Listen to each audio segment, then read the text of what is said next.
Welcome to QASIMcad YouTube channel. In this tutorial, I am going to show you how to add blur effect in specific area of the video in Capcut PC. Go to Capcut video editing software. Import the video in your timeline. Go to Effect tab, select blur effect in effects. You can search it in search bar if you can't find.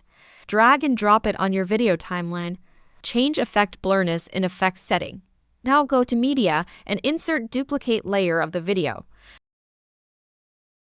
Select the video, go to mask and video settings, select circle, and adjust it according to your desire.